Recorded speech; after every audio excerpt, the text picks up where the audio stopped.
வணக்கம் மக்களே, நான் உங்களுடன் கவி பேசும் ரங்கோலி.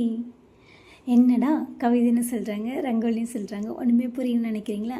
ஆமாங்க, கவிதையுடன் ரங்கோலி உங்களுக்காக. அதுக்கு முன்னாடி நீங்கள் இது வரைக்கும் நல்லது செஞ்சுருக்கீங்களா? இதுக்கப்புறம் நல்லது செய்ய போகிறேன்னு நினைக்கிறீங்களா? அப்போ ஒரு நிமிஷம் இதை கேட்டுட்டு போங்க.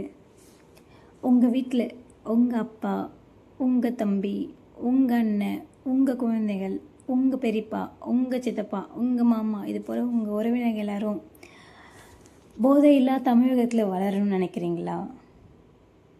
ஆமாண்ணா விசில் புரட்சி செய்யுங்க. அதுபோல் உங்கள் அம்மா, உங்கள் தங்கச்சி, உங்கள் அக்கா, உங்கள் குழந்தைங்க, உங்கள் அத்தை, உங்கள் மாமியார், உங்கள் சித்தி, இது போல் உறவினர்கள் எல்லோரும் பாதுகாப்பாக இருக்குன்னு நினைக்கிறீங்களா? விசில் புரட்சி செய்யுங்க.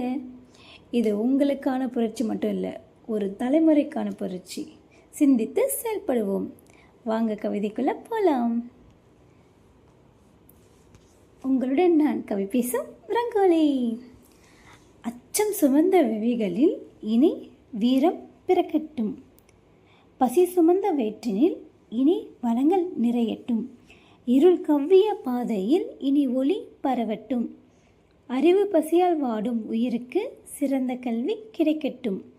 வேலையில்லா திண்டாட்டம் ஒழிந்து வாழ்வாதாரம் பெருகட்டும். நிம்மதி தொலைந்த தேசத்தில் நிமிர்வு பிறக்கட்டும்.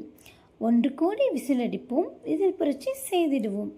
வண்ணமயமான தமிழகம் படிப்போம், நாம் வானம் வரை உயர்ந்து நிற்போம்.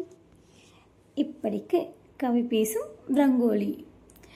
இனி வரும் காலங்களில் உங்களுக்கு என்ன கவிதை வேணும், என்ன கோலம் வேணும் சொல்லுங்கள். நான் உங்களுடன் கவி பேசும்